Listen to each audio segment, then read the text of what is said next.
My fiancé announced, "We're postponing the wedding until you agree to have my name on everything you own." I said, "That's a reasonable boundary." Then I called our wedding venue and transferred the $15,000 deposit into my name only for a solo celebration party. Her mother's lawyer sent a demand letter 3 days later. I, 33 male, was 3 months away from marrying Natalie, 31. We'd been together for 2 years, engaged for 8 months. I thought things were solid. Turns out, I was wrong. Context matters here. I own my house outright, bought it 6 years ago for $285K, paid it off last year. I have a 15% stake in my family's logistics company. My dad started it, my brother and I run operations now, worth roughly $900K on paper. My car's paid off. Retirement accounts are healthy, not rich, but comfortable. Natalie's a dental hygienist, makes around $58K. Rents her apartment, has student loans she's been chipping away at. We'd talked about her moving into my place after the wedding, which made sense financially, or so I thought. Last Thursday evening we were at my place going over wedding RSVPs. 200 guests, venue booked, her parents contributed $7K toward the $22 total. I covered the remaining $15K. Deposits locked in everywhere. She set down her wine glass and hit me with it. "Ian, I've been thinking, I need my name on the house before the wedding." I looked up from the spreadsheet. "What? The house? And the car? And your stake in the company? Everything should be in both our names. It's only fair if we're getting married." I blinked. "Natalie, we haven't even gotten married yet." "Why would I?" "Because marriage is about partnership, sharing everything. If you really loved me, you'd want me to feel secure. You'll feel secure after we're married. We can discuss things then, friend, but I'm not putting your name on assets I earned before." "Before what? Before me? So I'm just supposed to move into your house, drive around in your car, live off your money with no legal protection?" "You'd have legal protection. It's called marriage. Community property laws, not good enough, Ian." Her voice went cold. "I won't be some second-class citizen in my own marriage. Either you put my name on everything or we're postponing the wedding until you see reason." I stared at her. The ultimatum hung in the air like smoke. "So let me get this straight. You want your name on my house, my car, and my business stake, assets worth over $1 million that I built before we even met. Or you're calling off the wedding." "I'm not calling it off. Just postponing until you understand what marriage means." Something in her tone, the rehearsed quality. Like she'd practiced this. "Wow, that's really a reasonable boundary you're setting there. Nat, really reasonable." She smiled, missing the sarcasm entirely. "I'm glad you understand. My mom said you'd fight me on this, but I knew." "Your mom?" "Yeah, we've been discussing it. She thinks I should protect myself. Her divorce from my dad was messy because she had nothing in her name. She doesn't want that for me." Oh. This wasn't Natalie's idea. This was Diane's. "Right, well, since we're postponing the wedding, I should probably handle some logistics."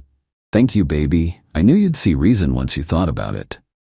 She kissed my cheek and went back to her wine like she'd just asked me to pick up milk. I excused myself to my office. Made 3 calls. First, my lawyer buddy Kevin explained the situation. He laughed, then stopped laughing when he realized I was serious. "Dude, do not put her name on anything. That's insane. If you break up, she owns half your stuff without ever being married? Hard pass." Second, my brother at the company. "Heads up, Natalie's asking for her name on my stake. Obviously not happening, but wanted you aware in case she tries anything." Third, the wedding venue. "Hi, this is Ian Whitmore. I have a reservation for October 12th. Yeah, the Whitmore-Keller wedding. So there's been a change. The bride wants to postpone indefinitely. I'd like to transfer the reservation and the $15,000 deposit currently held under both names to my name only. For let's call it a solo celebration party. Same date, same package. Can we do that?" Long pause from the event coordinator. "Mr. Whitmore, typically our policy." "I paid the entire deposit. I can provide proof of payment. The bride has just indicated she's postponing our wedding indefinitely. I'd still like to use the venue and services I paid for." More silence, typing sounds. "Let me speak with my manager. Can I call you back?" "Sure." 20 minutes later, they called back. Manager confirmed. Since I paid the deposit in full, and the reservation was technically under both names but paid by me, they could transfer it to my name exclusively. The $15 stays with the venue, applied to my event. I'd need to sign new paperwork. Perfect. I'll be there tomorrow to sign. Friday morning, I drove to the venue, signed everything, got copies. The reservation was now exclusively mine for a private celebration event on October 12th. Friday afternoon, I sent Natalie a text. You said we're postponing the wedding until I meet your terms. I respect your boundary. I've moved the venue reservation to my name only since I paid for it. You're welcome to make new plans when you're ready. Also, I think we should take a break while you figure out what you want. Don't contact me unless it's to pick up your stuff from my place. She called immediately. 16 times, I declined all of them. Saturday morning, her mom Diane showed up at my door. Ian, we need to talk about this nonsense. Good morning, Diane. Don't good morning me. You canceled my daughter's wedding? I didn't cancel anything, she postponed it indefinitely. I just rearranged my finances accordingly. You stole the venue deposit. I paid for the venue deposit. I redirected my own money for an event in my name. That's not theft. You're punishing her for having boundaries. No, I'm respecting her boundaries. She said she won't marry me until I put her name on everything I own. That's not happening. So there's no wedding. Pretty simple. Diane's face went purple. You selfish, controlling. Diane, you need to leave. Now. She stomped back to her car. As she drove off, she screamed out the window. You'll be hearing from our lawyer. Update 1. 4 days later. Got the demand letter Tuesday morning. Certified mail. From Hastings & Associates, attorneys at law. The letter was incredible. 3 pages of legal word salad demanding 1. Immediate return of the $15,000 venue deposit to the engaged couple. 50-50 split. 2. $7,000 reimbursement to Natalie's parents for their contribution to a wedding that will not occur due to Mr. Whitmore's unilateral decision. 3. Compensation for emotional distress in the amount of $5,000. 4. A formal apology. Total demand, $17,500 plus an apology. I called Kevin. Dude, you gotta see this. Sent him a photo. He called back 2 minutes later, laughing his head off. This is the most garbage demand letter I've ever seen. They have zero standing. You paid the deposit, she broke off the engagement with her ultimatum. Her parents' contribution was a gift. An emotional distress? Please, I'll draft a response. Kevin's response was beautiful. Mr. Whitmore paid the venue deposit in full using his personal funds. He possesses documentation proving the same. Ms. Keller announced an indefinite postponement of the wedding contingent upon Mr. Whitmore transferring ownership of significant premarital assets to her name, a demand he declined. As such, there is no wedding to plan. Mr. Whitmore has chosen to utilize the venue services he purchased. Ms. Keller's parents' financial contribution was a gift, legally irrevocable. Your claim of emotional distress is frivolous. No funds will be remitted. Further baseless demands will be met with a harassment claim. Regards, Kevin Patterson, attorney. Sent it certified mail Wednesday. Then the real game started. Natalie's sister Brooke called Thursday morning. Ian, what is wrong with you? Natalie's devastated. Hi, Brooke. Don't hi, Brooke me. You're throwing away 2 years over money. I'm not throwing away anything. Your sister demanded I put her name on assets worth over $1 million before we're even married, or she'd postpone the wedding. I said no. That's it. She just wants to feel secure. You're being unreasonable. Brooke, would you marry someone and immediately put their name on everything you own? Pause. That's different. How? Because you're the man. You're supposed to take care of her. I actually laughed. Taking care of someone doesn't mean handing them ownership of everything you've built. That's not marriage. That's a robbery with a ceremony. You're disgusting. Click. Friday, things escalated. Got a call from my bank. My checking account had an attempted unauthorized access. Someone tried to add themselves as a joint account holder using forged documents. Can you tell me who tried this? I asked the fraud department. I can't disclose details, but the documents showed a signature purporting to be yours, requesting addition of a Natalie Keller to the account. We flagged it as suspicious because the signature didn't match our records and you hadn't contacted us. Holy hell. I did not authorize that. That's fraud. I want to file a police report. We'll freeze any further access attempts and document this. You should definitely file a report. Went straight to the police station. Filed a report for attempted identity fraud. Got a case number. Then I checked my credit. Recent inquiries. Someone had tried to open a joint credit card in both our names. Also flagged as suspicious. Also not me. Called Kevin. She's trying to forge joint accounts. That's identity fraud. Document everything. This actually helps you if they push the legal thing further. Shows her intent to access your finances without permission. Saturday, Natalie showed up. First time I'd seen her since the ultimatum. She looked rough. Good. Ian, please, can we talk? No, just 5 minutes. Against my better judgment. Fine, 5 minutes. You can't come inside. We stood on my porch. I'm sorry, she started. I shouldn't have given you an ultimatum. I was scared and my mom got in my head. Can we please just forget this and move forward? So you'll drop the demand for your name on everything? Well, I still think it's fair, but we can discuss it after the wedding. We don't have to do it before. Natalie, someone tried to add you to my bank account using forged documents. Someone tried to open a joint credit card in our names. Was that you? Her face went white. That wasn't, my mom thought. Your mom tried to commit identity fraud using my information? She was just trying to help, to show you how easy it would be to share things. By committing a crime? Are you insane? Don't call me insane. We're getting married. It shouldn't be fraud if we're engaged. Natalie, we're not engaged anymore. The wedding's off. Permanently. You tried to steal from me. I didn't steal anything. It's not stealing if. Get off my property. If you or your mother contact me again, I'm adding her to the police report for identity fraud. Leave. Ian, please, leave. She left sobbing. Didn't care. Update 2. 2 weeks later, the entitlement reached nuclear levels. First, Natalie's dad Frank called. He's usually the reasonable one. Ian, this has gone too far. Let's all sit down and talk this through. Frank, your wife committed identity fraud. Your daughter demanded ownership of my assets as a condition of marriage. There's nothing to discuss. Diane made a mistake. She's apologized. And Natalie, look, she's young. She got scared. Women need security. Women need security? Or con artists need assets? Long pause. That's harsh. Is it? Frank, be honest. Did you know about any of this? The demand, the forged documents? Longer pause. Diane mentioned helping Natalie feel more secure financially. Did she mention how? Did she tell you she was forging bank documents with my signature? Silence. Frank, I like you. You've always been decent to me. But your wife manipulated your daughter into trying to steal from me. And when I said no, she tried to commit fraud. I've filed a police report. If Diane contacts me again, I'm pressing charges. Tell her. Ian, I'm done. I'm sorry this happened. I really am, but I'm done. Hung up. The following week, I did something petty.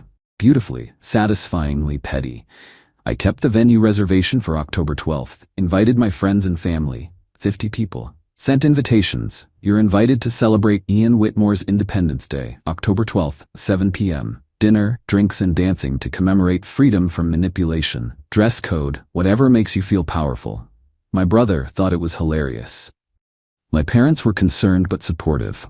My friends, they showed up with bells on. The venue coordinator called 2 days before.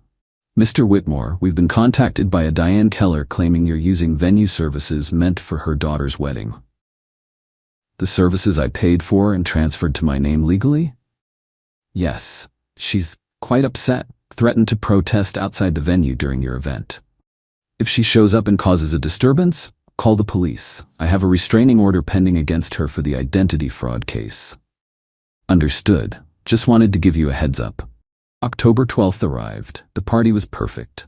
Open bar, catered dinner, DJ. My best man's speech was about recognizing red flags before you invest in a sinking ship. Everyone laughed. We danced. We celebrated. And yeah, Diane showed up. She stood outside the venue with a homemade sign that read, "This man stole my daughter's wedding." Venue security asked her to leave. She refused. They called the cops. 2 officers arrived. She started screaming about me being a thief, about her daughter's broken heart, about the money she'd contributed. One of my groomsmen recorded the whole thing from inside. The cops asked if she had a legitimate reason to be on private property. She didn't. They asked her to leave. She refused. They arrested her for trespassing and disturbing the peace. From inside the venue, we watched through the windows as she was put in the back of a patrol car, still screaming. My brother raised his glass to dodging bullets. Everyone toasted. Best $15,000 I ever spent. Update 3. Final. It's been 6 weeks since the party. Here's where things landed. The identity fraud case moved forward. Turns out, Diane didn't just try once.